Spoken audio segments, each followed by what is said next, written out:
Page 16, 1109. Chairman Sullivan supporting the Apologize Now in Union County petition. This was a good one. I was here that meeting, and I'll tell you, you guys like twisted it all around that the Republicans were racists. But you know what? I went back, I looked in the newspaper, and they didn't say anything about urban voters. They were just talking about them. Who was them? I mean, obviously Democrat voters, since they voted Democrat, but they didn't say urban in these quotes. And this is actually on the website also, which, by the way, is sponsored by the Union County Democrats, which obviously is a political thing that you guys are supporting, and politics shouldn't come into play here. However, their quotes, and it has parentheses, and in parentheses is the inference that it's urban voters. The GOP Republicans didn't say urban voters. You know, I don't know what you guys are doing here. This is crazy. You guys should just get rid of that 1109. That makes no sense. It's political. It's just a political tack. You're enabling bad politics, just to continue on. So these are my comments and questions. Thank you very much. Tina Renner Cranford, I agree with Ms. Taylor. There's a lot to apologize here for, and it's just so hypocritical of you to demand an apology of anyone. You know, it's the Christmas season. There's so many people, families, mourning their loved ones that have died under your care. Have you apologized to those families for mistreating their loved ones in your prisons? Have you done that? That's pretty much the only thing we need county government to do, is to run the prisons. Mrs. Renner, what resolution are you speaking? The one where you're demanding an apology. Which one is that? Whatever, 10009? 1109. 1109. Thank you. So you want people to apologize for comments that you construed as racist. And I'm not going to get into the judging what the comments were or defending them at all. But you know, if they were racist, then why aren't more people of color represented here? All your department heads are white. Except for one woman, they're all white men. In 2008, your only African-American department head retired, and you replaced him not only with a white male, you gave him more money. You gave him about $11,000 more than the guy that was here for 46 years. I didn't hear anyone in the minority community speak out about that or come or raise a question about that. And I mean, look at this room. And I'm not raising the race issue, you did. So nobody insults your voters more than you do. And for that matter, you know, the Union County Democratic Committee is very white. Minority groups really are not represented there. Look at the mayors and the Democratic chairs in your minority, what you consider to be minority urban areas. They're mostly white. So I don't know how you can screw this. So it's all political, trying to twist something, and I don't even know why you're gloating over it. It's done. You won. You're going to win next year. You're going to win every year that the county government isn't districted. You're going to continue to win. But I don't understand why you have to disrespect the people that voted for you with this juvenile behavior. It's like a lunchroom in here. It's 1109. I guess it's sputtered out. I don't know if this resolution here will do anything for it.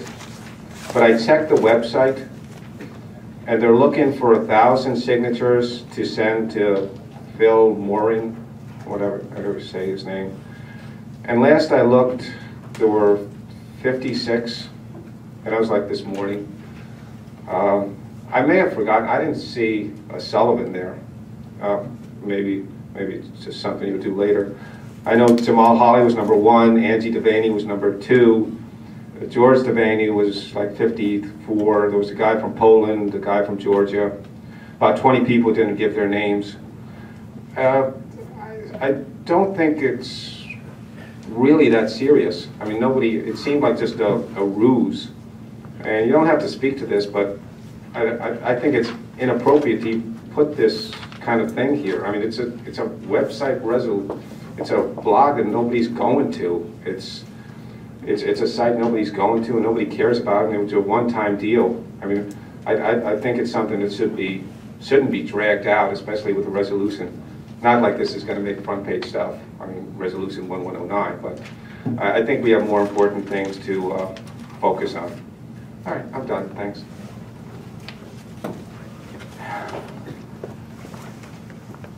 Mayor? Yes, Mr. Chairman. Thank you, Mr. Chairman, members of the Freeholder Board, members of the public. I'm going to address 1109. First of all, I want to address Mr. Patterson's comments about the 44 million. He was absolutely correct. And Mr. Fiala and Mr. Caroselli talked about how we were able to, the Christie administration called and said we have $100 million that they didn't know how to spend. And they said, can you help us? And the city of Elizabeth and the county of Union said, we'll gladly take $25 million and create jobs and do economic development because the state couldn't do it. So that's why that figure went up to 44 million. So I thank the county and the city did a great job in going after that. And Mr. Fiala and Mr. Caroselli have been doing a great job representing the county and making sure this money gets into a project at Wakefern and be able to save the jobs that are there, as well as create an additional 300. But I'm one of the signers of the letter on 1109, and I don't understand the message from the previous speakers, but the reason I signed the letter was after I read what was in the Westfield paper, I thought it was political. And as the mayor, I'm a politician. I don't deny it, nor do I run away from it. And my answer was political. And I think it's important to recognize that what's going on in the Republican Party today. You have a governor who doesn't create jobs and is all concerned about calling people up on stage, and then when they disagree with him, having state troopers escort them out. You have a Republican Congress and a Republican Senate who has just held the middle class hostage over the last week with President Obama and said that if we don't get tax cuts for the 1% of the most wealthiest people in this country, we're not going to extend unemployment benefits for those who struggle in this country. You have a Republican group of people who ran for office here and then wrote letters when they lost. It reminds me of little Joey, who I used to play wiffle ball with, and when he was losing the game, he'd take his wiffle ball on his bat and he'd run home and write nasty letters to the people who won. So I was often curious about how little Joey made out. Well, little Joey wound up in a drug gang and never did well in his life. And so I read these letters and I'm like, you know, I represent a lot of people in the city of Elizabeth, and they're kind of insulting the intelligence of the people who voted for the Democratic Party. And I think they knew what they were doing in Elizabeth. I think they knew what they were doing in Westfield, those Democrats who voted with us and those independents who voted with us in Summit and New Providence. I think they clearly saw that the Republican Party has chosen the very wealthy, not only in this county and the state, over those who struggled and reached the unemployment checks that they get every week. They took a position where the governor would rather beat up on people, and here Union County and Elizabeth are using Build America bonds to create jobs and to stimulate the economy. And I really believe that if they want to write letters like that, then it is political. And politicians on the Freeholder Board, in mayor's offices, have the right to respond. And whether they respond through a vote by a resolution, this is no different. This resolution is no different than what Mitch McConnell has done over the last week by holding the entire country hostage in his negotiation with President Obama about making sure the richest 1% get a tax break in exchange for unemployment benefits for the people of this country. Thank you, Mr. Chairman. Thank you very much, Mayor. I just want to go back and answer the questions from the previous Stay in speaker. here, I respond. You're out of order, ma'am. Please. Let's not have a repeat of the last meeting. Oh, no, don't throw me out like you just said. No, we're not going to do that. Illustrious white male mayor of the minority town of Elizabeth left after his comments, and not even to respect him with the reply. It's just so juvenile. You know, I was thrown out of this meeting. People at home don't see them, but there are county employees, not all of them, most county employees that are in this room are very respectful to the public, but there are political hacks in this room that are here to harass citizens. They're here just for that purpose, or they enjoy doing it. And they know they're doing it because they're looking out at them, so they see them doing it. They know what's going on. So as I was being thrown out of the last meeting for supposedly misbehaving, for demanding to know where my $200,000 in cash went, harassed by a county employee on the way out the door, and I turned to the police officer who appeared to be extremely embarrassed to be put in this situation, and he was very professional. And I said, why aren't you removing him? What's the difference between me and this employee that is harassing me? Who is more wrong here? 10 minutes ago, I was shushed by another employee sitting here, Arthur Kobitz. And since we're on this apology theme, I would like an apology, if not from him, then from you, who he reports to, for using a county vehicle for personal use. I would like an apology. No, he sits there and he shushes me, a government watchdog. This is how out of hand things are here. You know, people ask me all the time, why do you do this? I know I can't bring about a change other than, you know, alerting people to what's going on. I know as long as county government isn't districted, nothing is going to change here. And you will all just be replaced by someone else that's just going to sit there and say yes and parrot the party line. But it fascinates me. People think that government is, you know, in America, you're an American citizen, so your government is safe. You're not. There is no law and order in place here. And it starts with the county prosecutor's office, and it goes from there. Government does not answer to any government. There is no law and order, and I know there are investigations going on here, but believe me, don't worry about what I put on my blog. What should keep you up at night is what you don't see on my blog. That's what I pass on and hope that authorities take action on, that they have enough. And I commend that county employee, that former county employee, for coming forward. I hope there are more county employees that are brave enough to talk to the FBI and give them the information they need, because that's who they need it from. And it can't be anonymous. You have to put your name on it. But that's what I hope goes on. But what I know what goes on and what you get away with, it is incredible. People have fascination with the mafia. I have fascination with this. This is legalized organized crime. There is no law and order. People have no idea that they are not actually free. You can't have freedom without justice, and there is no justice here.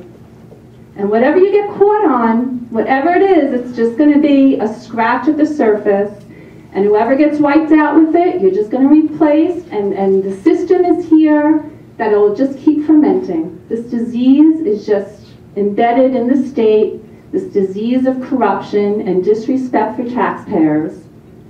And it's just not going anywhere. And it's fascinating. I'm not bitter or angry over it. Don't get your hopes up that you're ruining my life. You're not, because I find this all to be very entertaining.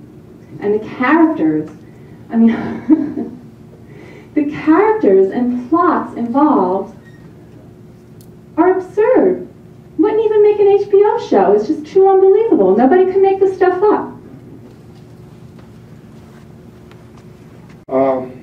Last part is another thing that bothered me about Jamal Holly last week and Mayor Bolas this week.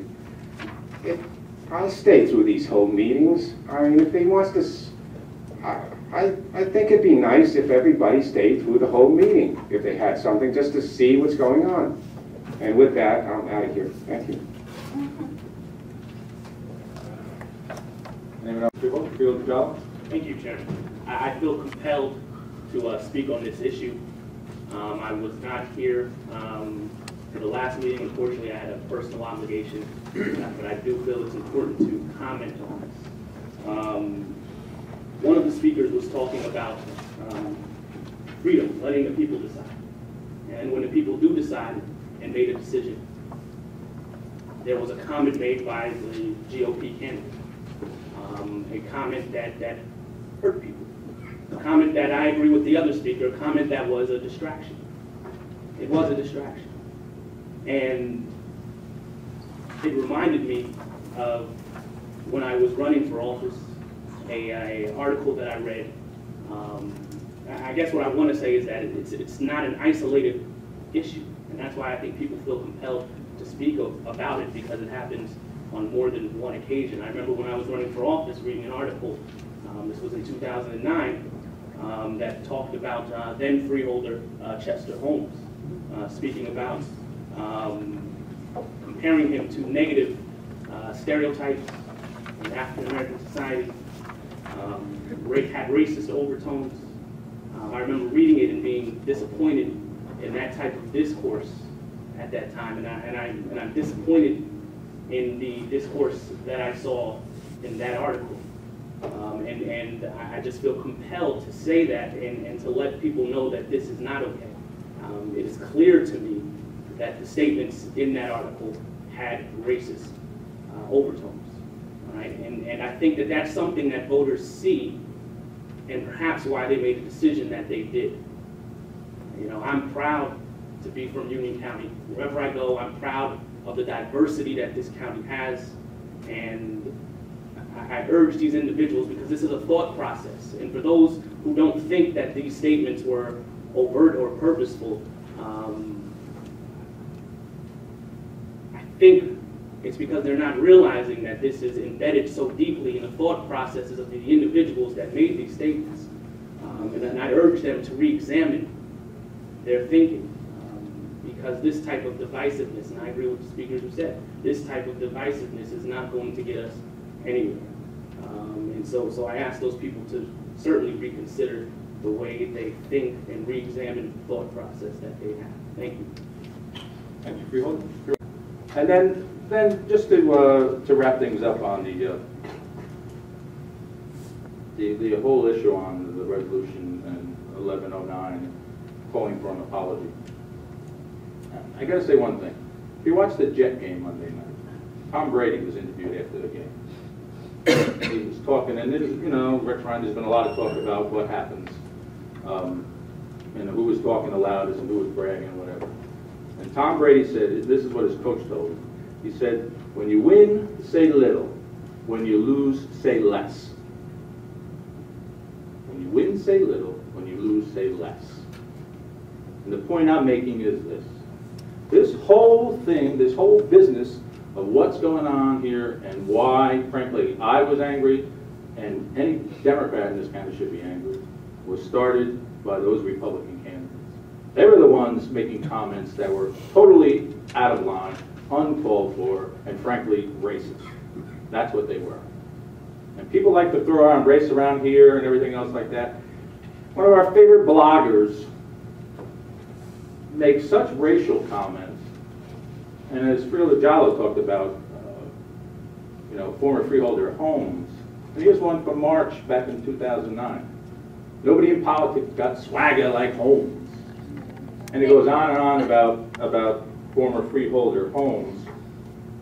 And when we talk about the discourse, talking about politics, Freeholder Holmes has been a successful freeholder. There were 4 employees on the county payroll with the Holmes surname. He was a colorful cat. His clothes, his motorcycle, his notorious womanizing won't be easily replaced by the Union County Democratic Committee, and I, for one, will miss that entertainment. What does that say? What does that say? You can write what you want, but when you put a little picture up there with John Shaft up there, what are we talking about here? This is about as racist as it gets. When you write another comment in 2005, you're talking about our situation, or talking about where the votes come from, and the stupid urban voters, you can hit them with a cattle prod. Here it is, Democratic freeholders winning landslides in the Banana Republic towns. What the hell does that mean? I'd like somebody to get up there at the next meeting and explain to me what Banana Republic towns are. But we know what they are. That's a blatantly racist comment. And this is all out here for people to see. So when you want to talk about race, you better know what you're talking about. And you better stop your racist comments, because that's what you're on the record for. So, yeah, I should just shut up, right? you keep making your racist comments. You go right ahead. Keep trying to get me to shut up. See if I do it. I don't care. You keep writing whatever you want. Keep writing Where's your African American representation? Keep writing your racist dribble. Where's your department heads? Who are you appointing to these positions? I'm glad you're now an expert on race, like everything else. In county government, You're a real expert. You're a real expert. God bless you. Keep writing this crap. Okay? Keep reading it. Yeah. It's Obviously entertaining. you enjoy it. Oh, I do. I do, I do.